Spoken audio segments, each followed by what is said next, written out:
Radio Rivage présente Au fil du lien, une émission animée par Daniel. Chers auditeurs, bonjour, je suis ravie de vous retrouver sur Radio Rivage pour mon émission Au fil du lien.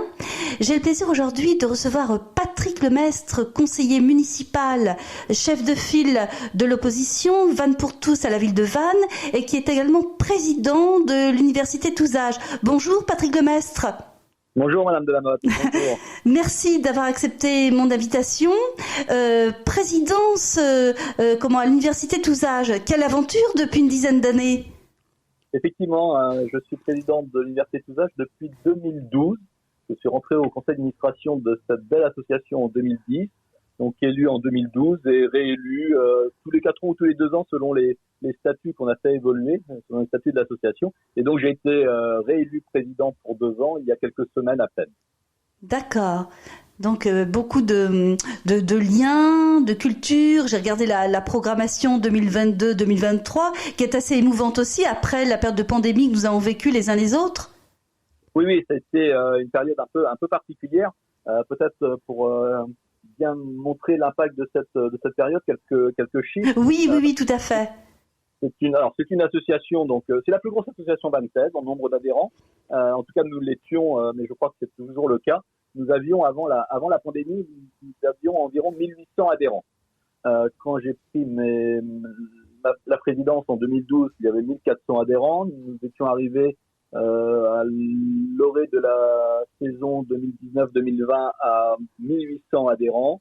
La pandémie est arrivée au mois de mars et nous avons l'année suivante, donc à la rentrée 2020 pour l'année 2020-2021, nous étions tombés à 900 adhérents. Donc nous avons divisé notre effectif d'adhérents par 2 en quelques mois. La pandémie était passée par là.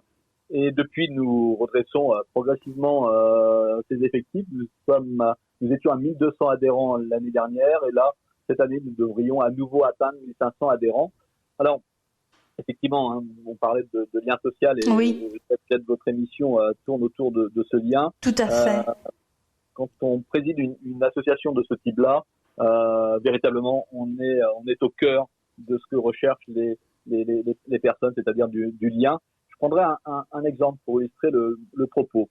Quand avant la pandémie, quand tout allait bien, j'étais persuadé qu'il fallait qu'on développe nos prestations entre guillemets en allant vers de la visioconférence déjà, avant que Teams et Microsoft n'arrivent largement sur ce marché. Je souhaitais qu'on puisse enregistrer nos conférences et nos cours, parce qu'on a 3 grands domaines d'activité dans cette association: les cours, les conférences et les voyages. J'y reviendrai peut-être. Et donc, j'étais persuadé qu'il fallait qu'on développe l'accès pour les adhérents, l'accès à nos cours ou à nos conférences, pour des adhérents qui n'auraient pas pu se déplacer, oui. Pour des adhérents qui auraient été empêchés le jour d'une belle conférence. Et donc, on avait fait des essais d'ailleurs en 2018-2019. On avait enregistré des conférences qu'on avait postées sur notre site, sur le site de l'UTA, le site internet de l'UTA. Et donc, quand la pandémie est arrivée, évidemment, on ne pouvait plus réunir les adhérents dans une même salle de cours ou de conférence. Et donc, on s'est dit, là, c'est l'occasion de développer nos produits et nos conférences à distance. Donc, on l'a proposé aux adhérents et en fait, ça n'a pas marché. Ah, ça n'a pas marché. Ça n'a pas marché. La première conférence, je crois qu'on a eu peut-être 80 inscrits. Et puis, progressivement, le nombre d'inscrits a diminué. Donc, c'était des adhérents qui restaient chez eux, oui. À qui on donnait un lien. On faisait payer à la conférence, dans notre association. Et donc, les adhérents ont été peu nombreux au départ et progressivement, ils étaient trop peu nombreux pour qu'on insiste sur ce format-là. Et donc, en fait, je m'en a tiré comme conclusion, parce que moi et j'ai aussi un conseil d'administration autour de moi, bien évidemment, on a tiré la conclusion que les gens venaient chercher de la culture, évidemment. Il y a une exigence en termes de qualité, de contenu de ce que l'on propose, mais surtout, ils viennent chercher du lien social. Et voilà. C'est-à-dire rester chez eux à écouter une conférence aussi intéressante soit-elle, les intéresse beaucoup moins que de se réunir avec d'autres personnes dans une salle à écouter un enseignant ou un conférencier. Et donc, depuis cette pandémie, je considère que notre association véritablement a pour objet social de créer du lien entre ses membres, véritablement, et on le voit bien d'ailleurs au travers des conférences, au travers des cours, c'est ça, et au travers des voyages aussi. Ce sont des univers à l'intérieur desquels les liens entre les adhérents vont se créer. Et donc voilà, cet épisode, ce triste épisode de la pandémie nous a renseigné, je dirais définitivement sur notre mission au sein de l'UTA. Effectivement, oui, ça a confirmé en fait l'incontournable, finalement, on peut dire entre guillemets efficacité du lien à instaurer et à pérenniser. Oui, et du lien véritablement interpersonnel qui repose sur des relations physiques, sur des relations vraies, tout à fait, de face à face entre les adhérents, entre les individus de façon générale, parce que ce que l'on a pu constater au sein de l'UTA, je pense qu'on l'a constaté dans un grand nombre de situations, et d'ailleurs les associations retrouvent progressivement leurs effectifs, mais pour certaines, je crois que c'est un peu difficile. Au-delà des aspects financiers qui sont liés à une perte d'adhérents, il y a aussi d'autres habitudes qui ont été prises, et parfois les adhérents de quelque association que ce soit ont du mal à se retrouver et à reprendre des habitudes d'avant. Mais donc nous constatons que les adhérents reviennent progressivement. Donc on sera à 1500 adhérents à la fin de l'année. Je crois que le dernier chiffre que j'avais il y a quelques jours, c'était de 1497. Donc on y est presque. Mais bon, on cherche pas forcément à avoir 1800 adhérents non plus, parce qu'on était là, une association qui tournait. Alors, on a, juste pour expliquer justement ce lien social que l'on crée au travers de cette association, évidemment, il y a ces adhérents qui payent des cotisations et qui ensuite achètent des prestations, soit participation à des cours divers et variés, soit des abonnements à des conférences que l'on propose tous les jeudis après-midi. Il y a aussi des voyages, et évidemment, depuis la pandémie, ces voyages sont limités. On ne prend plus le risque de partir à l'étranger, donc on fait quelques voyages sur le territoire français. Et là, par contre, les habitudes ne sont pas encore totalement revenues, mais nous ne désespérons pas que ce soit le cas très bientôt. Et puis, donc, pour faire tourner cette belle machine, on a un chiffre d'affaires d'environ 400 000 euros, et tout. C'est un chiffre important. Une association, c'est effectivement des chiffres importants. Donc on a 2 salariés, on avait 3 avant la pandémie, on a plus que 2, il a fallu faire une restructuration, évidemment. Donc on a 2 salariés, une directrice et une secrétaire polyvalente, et puis on a des bénévoles. On a une petite trentaine de bénévoles qui nous accompagnent à l'accueil, en permanence. On a un bénévole qui est là à l'accueil de l'association, qui renseigne, qui répond au téléphone si nécessaire. On a des bénévoles qui assurent la permanence à la bibliothèque. On a une très très belle bibliothèque, et donc on a des bénévoles qui sont là, qui assurent la permanence, souvent par 2 ou par 3 pour ne pas être seul dans cet endroit s'il n'y avait personne. Et puis on a des bénévoles qui nous accompagnent aussi lors des inscriptions, parce qu'on a des moments très intenses sur les jours d'inscription à l'ouverture de la saison, au mois de septembre. Et on a aussi des bénévoles qui nous accompagnent dans l'accueil des conférenciers, dans l'accueil des adhérents lorsqu'ils viennent aux conférences. Donc on a des bénévoles qui participent évidemment au conseil d'administration, que j'ai énormément de plaisir à présider. Oui. Voilà, une offre donc pluridisciplinaire, des échanges, et puis aussi la vivacité du lien intergénérationnel, cette université tous âges. Alors, on essaye de développer l'intergénérationnel, malheureusement, pas autant qu'on le souhaiterait. On fait des tarifs préférentiels pour les étudiants. On a des propositions pour les plus jeunes, mais effectivement, ce sont souvent des cours et des activités qui ont lieu en journée. Et c'est vrai que pour les gens qui travaillent, c'est moins aisé. Mais malgré tout, on a l'autre jour, par hasard, je crois, sur le parking de l'association en y arrivant, une jeune collègue enseignante à l'université, pas de Vannes, dans une autre université, qui venait suivre un cours de japonais. Donc, effectivement, et j'étais plutôt content de l'avoir. Je me disais qu'effectivement, ça n'était pas uniquement réservé aux personnes retraitées. Et puis un autre aspect aussi de notre rapport, c'est le fait qu'il y a, c'est véritablement une association qui va permettre à de nouveaux Vantais, à des néo-Vantais, de s'intégrer dans le tissu local. On a des retraités qui arrivent après avoir fait une carrière ailleurs qu'à Vannes, qui viennent s'installer à Vannes pour des raisons personnelles, familiales parfois, et qui, au travers de l'association, vont recréer des liens qu'ils avaient eu pendant leur activité professionnelle, qu'ils n'avaient plus en arrivant sur ce territoire nouveau pour elles. Et donc, c'est au travers de notre association, entre autres, que ces personnes vont recréer du lien et se créer de nouveaux amis et un nouvel univers, ce qui va faciliter évidemment la qualité de leur vie sur notre territoire. Et ça m'avait marqué aussi au début de ma présidence, quand on fait des moments d'accueil pour les nouveaux adhérents. Ça m'avait surpris que cette volonté d'adhérer à l'UTA pour se créer un réseau. Oui. C'est très intéressant, effectivement, se créer un réseau et puis apprendre, à connaître le territoire, ses coutumes et puis aussi les expositions, l'art et la culture.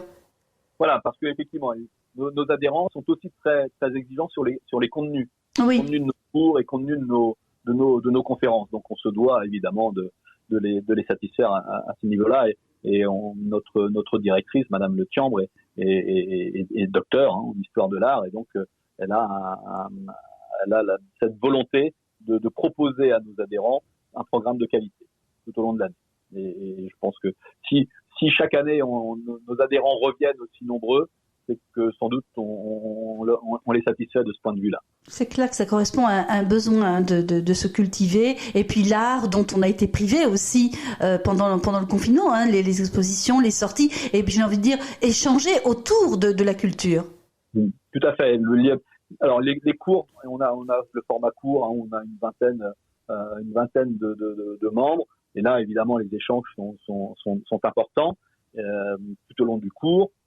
Et puis les conférences, à l'issue des conférences, il y a toujours un temps d'échange relativement important qui permet aussi aux uns et aux autres d'échanger. Et puis nous essayons de créer de temps en temps, au travers de 3-4 manifestations à l'année, des moments de rencontre aussi entre les membres du conseil d'administration, les professeurs et les bénévoles et les adhérents. Nous continuons cette conversation avec Patrick Lemestre. Oui, donc cette présidence de l'UTA vous apporte beaucoup sur le plan personnel et nourrit sans doute aussi vos fonctions de conseiller municipal en termes de réflexion et de retour, d'échange avec la population.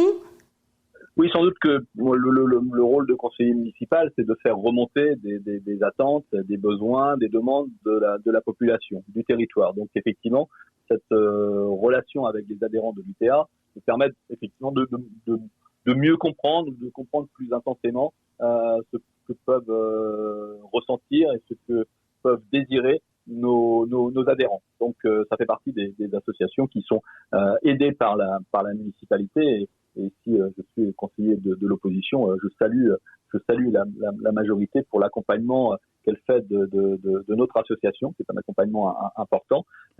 Et donc effectivement, en fait, le rôle de conseiller municipal, c'est véritablement d'être un relais. Oui.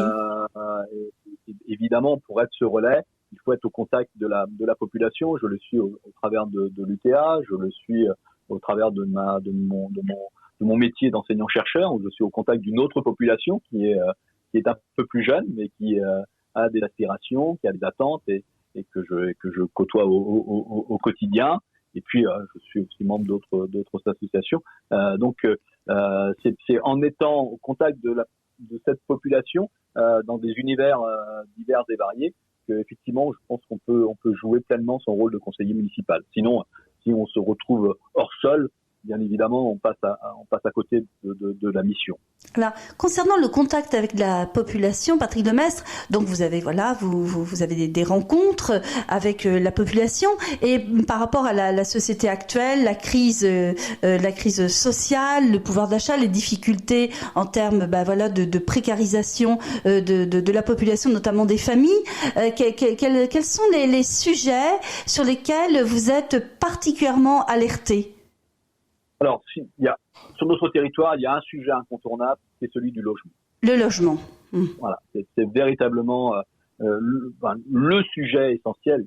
Il y en a d'autres, tels que le transport, mais peut-être que tout cela est lié à la mobilité et l'habitat sont étroitement liés. Mais s'il y a un sujet qui est particulièrement important aujourd'hui, c'est celui du logement dans un territoire où la demande de logement est importante, où l'offre de logement augmente, mais sans doute pas à la vitesse de l'augmentation de la demande, avec des prix qui augmentent et des difficultés pour se loger liées à cette augmentation des prix. Oui. On est là véritablement au cœur du point essentiel de préoccupation de nos concitoyens, véritablement.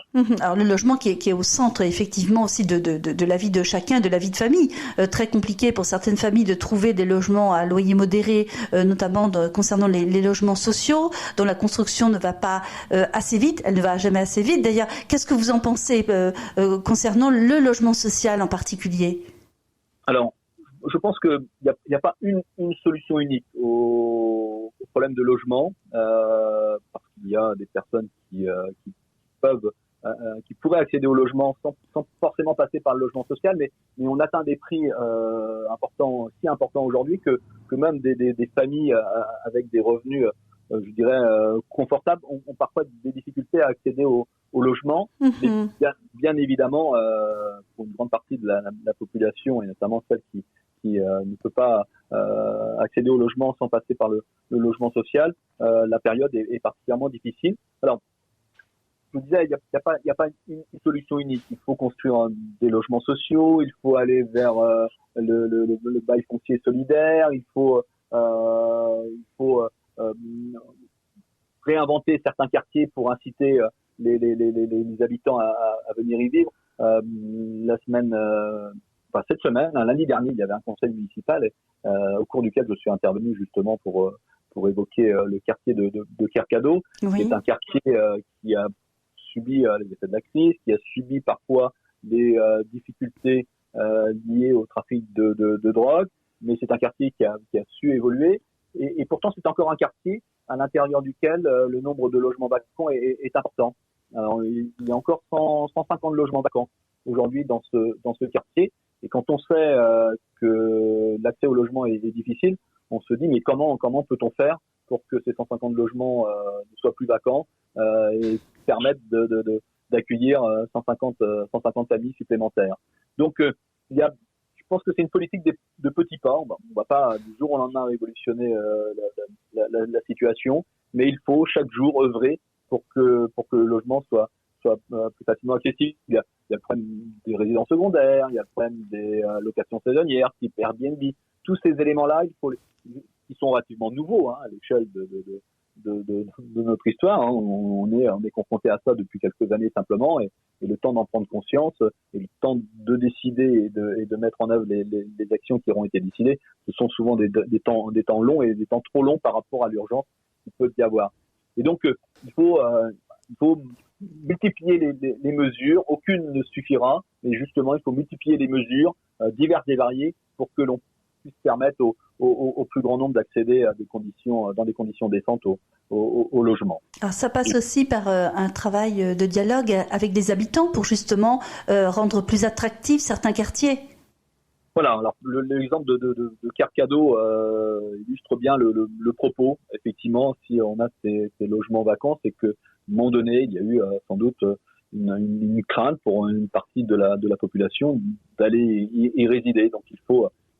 Alors ça passe par l'urbanisme, par des bâtiments, des places, des lieux de vie qui soient agréables et attractifs. puis ça passe aussi par de la communication, ça passe par des manifestations. On a parlé tout à l'heure de lien social, comment on redonne une vie positive à un quartier. Et on peut penser que les différents responsables, à quelque niveau que ce soit, ont pris conscience de ça et qu'on va retrouver le Carcado, qui est un quartier important pour la ville de Vannes, Oui. avec une population un peu plus importante et ravie d'y habiter. Donc il faut notamment faire venir des étudiants dans ces logements vacants. On est à proximité de l'IUT, on est à proximité du lycée Le Sage et des autres lycées, on est à proximité du centre-ville. Donc essayons de faire venir des étudiants pour y résider. Et c'est aussi cette mixité sociale, cette diversité de population qui créera une dynamique positive pour ce quartier comme pour les autres quartiers, bien évidemment. Alors ce travail de terrain, ça vous plaît beaucoup, Patrick Lemestre, d'être au contact avec la population, de suivre les projets. Vous disiez que pour vous, la politique, c'était de mener des actions constructives au plus proche des besoins de la population. Mais là, c'est très concret, votre mandat de conseiller, c'est d'aller à la rencontre. C'est aller à la rencontre, c'est d'écouter et de comprendre les attentes des habitants, des citoyens, pour effectivement faire remonter, dans le cadre des décisions qui seront prises par la municipalité, de faire remonter leurs attentes. Donc effectivement, c'est un travail de contact, mais quand on est enseignant, comme je le dis, voilà, vaut mieux aimer le contact, sinon le métier sera difficile. Mais alors, j'ai une autre question à vous poser. Est-ce que la crise sociale que nous traversons, qui est avec des symptômes violents en termes tout simplement de dégradation des relations, notamment entre certains élus, certains administrés, est-ce que vous le vivez? Est-ce que vous le percevez? Quelle est votre analyse? On a une société qui est quelque peu fracturée. Je suis de nature, je pense, très très très bienveillant. Et donc, avant d'être conseiller municipal, j'étais doyen de la faculté de droit, des sciences économiques et de gestion ici pendant 10 ans. J'ai dirigé personnel, j'ai des contacts avec les étudiants et je pense que la vie repose sur les relations interpersonnelles. Et pour que les relations se passent bien, il faut être à l'écoute, il faut être capable de comprendre, il faut être capable d'entendre les autres, il faut être dans l'écoute et dans la bienveillance. Ça n'empêche pas de pouvoir prendre et de devoir prendre des décisions parfois délicates, mais c'est véritablement au cœur de ma façon de vivre. Et donc, quand on regarde parfois les comportements à quelque endroit que ce soit, trop souvent, on a l'exemple de l'Assemblée ces dernières semaines, on a eu l'exemple de certaines manifestations, celles qui se passent aujourd'hui ou qui sont passées ces jours derniers ont l'air de bien se dérouler, mais on a vu des manifestations occasionnées par le mouvement des Gilets jaunes qui parfois se terminaient dans des conditions quelque peu violentes et donc évidemment il y a une cristallisation des positions. Lorsque les individus n'arrivent plus à se parler dans de bonnes conditions, chacun reste arc-bouté à ses positions, les défend et les défend de façon toujours plus intensive et parfois excessive. Donc on a sans doute là, on vit une période un peu délicate parce qu'on a l'impression que les gens ou que les groupes de personnes ou les groupes d'intérêt ont du mal à communiquer. Quand on ne communique plus suffisamment, évidemment, il est difficile de trouver des compromis et de faire avancer les situations dans le sens de l'intérêt commun. Et c'est le constat essentiel que je fais de cette période que l'on traverse. On a trop de lignes de fracture en fait dans notre société. Je prends l'exemple qu'on évoque souvent. Est-ce qu'il y a là récemment, sans prendre parti, mais quand on dit qu'il faut forcément, je sais pas, je donnerai pas de nom, mais quelqu'un qui a dit qu'il fallait supprimer les milliardaires.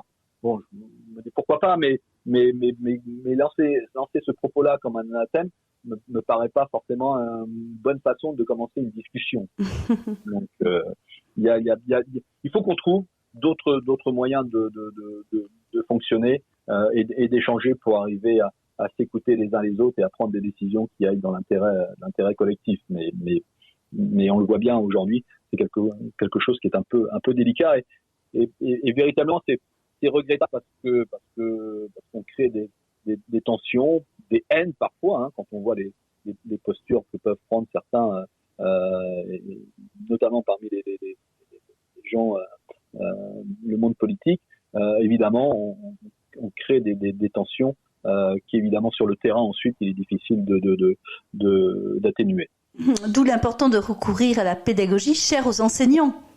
Oui, tout à fait. Je pense qu'il faut expliquer, il faut être capable d'expliquer et de comprendre aussi. Ne pas s'arc-bouter à des positions. On peut avoir des idées, mais parfois confronter ces idées aux idées des autres peut nous permettre d'évoluer, de faire évoluer nos propres idées.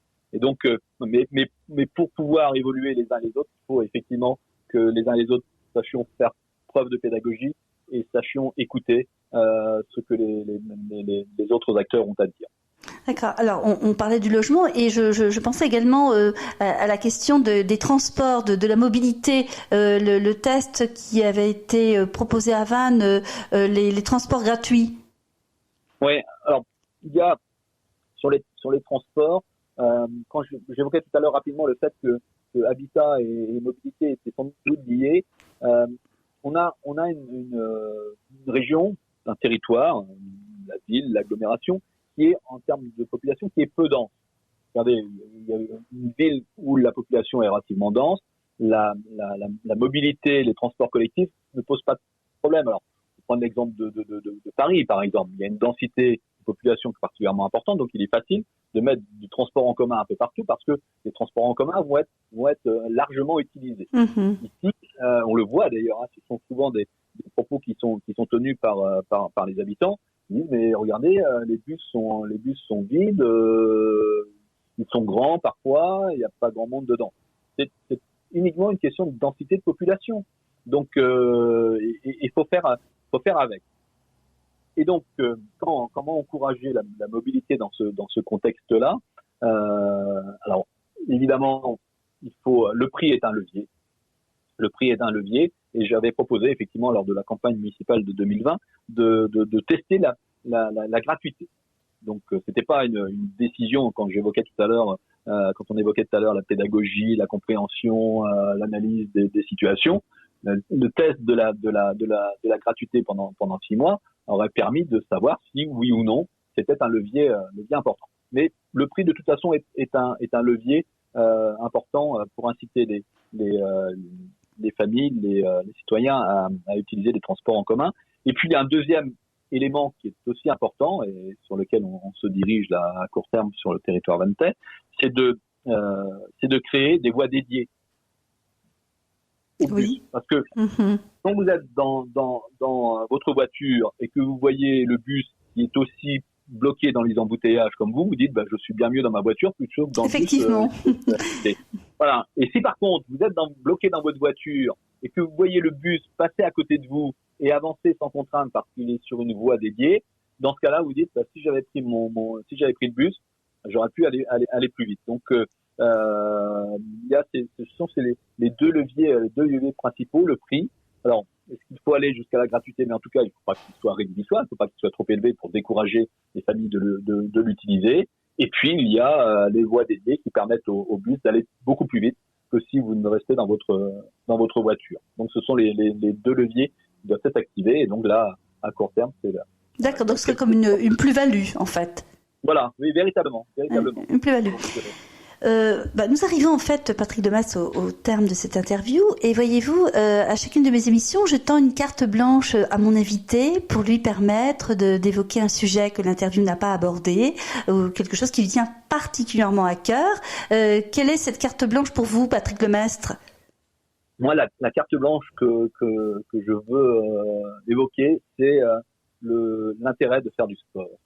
Alors ça rejoint peut-être ce qu'on a dit sur le lien tout à l'heure avec l'ITA ou même le monde politique, mais moi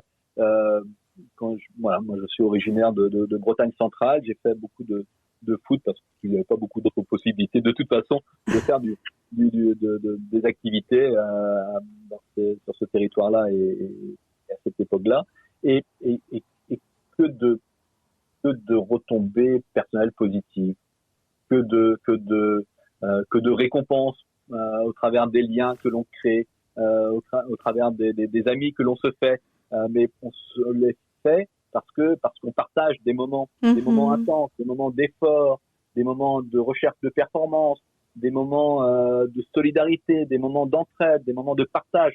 Et je trouve que le sport, et notamment le sport collectif, offre tout ça. Et je pense que c'est un environnement, un univers qui est particulièrement formateur et particulièrement créateur de personnalité et de liens entre des personnes qui vont partager ce même univers pendant 1 an, pendant 2 ans, pendant 10 ans parfois, mais véritablement j'ai gardé de cette période où j'ai fait du sport collectif de façon assez régulière des amis pour la vie. On se crée là dans l'univers, dans cet univers-là. En tout cas, moi, je me suis créé dans cet univers-là des relations qui perdurent tout au long de ma vie. Je trouve que c'est le sport il est parfois décrié. Hein. On évoque parfois l'argent qui circule dans les sports professionnels, mais à côté de ça, dans le monde amateur, il y a un autre sport qui permet de découvrir de multiples valeurs qui sont particulièrement enrichissantes pour les individus. Oui, des valeurs, oui, c'est effectivement ce que je ressens quand je vous écoute. Et puis aussi, le travail en équipe, la solidarité, qui doit être aussi présent quand on est conseiller municipal au sein d'une équipe. Oui, tout à fait. Alors, il y a la fameuse formule, hein, quand on va seul, on va plus vite, mais quand on va à plusieurs, on va plus loin. Et effectivement, je pense que on est toujours plus fort à plusieurs que tout seul, véritablement. Et quels que soient les projets que l'on a à mener, il faut être à plusieurs. Alors soit accompagner des personnes qui nous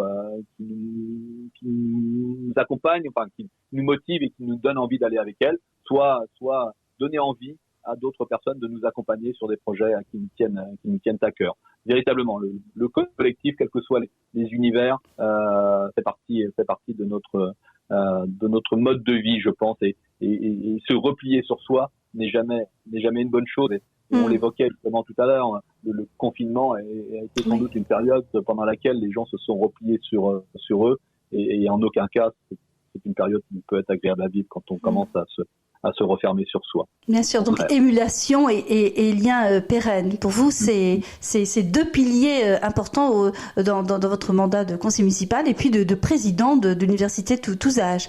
Oui, et puis en tant qu'individu, véritablement, je pense que ce qui vaut d'être vécu, ce sont justement les rencontres. Oui. Ce sont les rencontres, ce sont les échanges, ce sont les discussions, ce sont les débats parfois. Voilà qui nous fait avancer. Et voilà ce qui peut nous relier aux autres. Nous relier aux autres. Eh bien, écoutez, on va terminer sur ce très joli mot, relier aux autres, une très très belle expression également. Merci beaucoup, Patrick Lemestre, d'avoir été mon invité dans mon émission Au fil du lien sur Radio Rivage.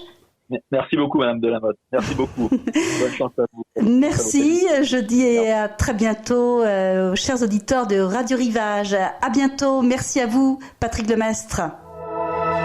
C'était Au fil du lien, une émission animée par Daniel sur Radio Rivage.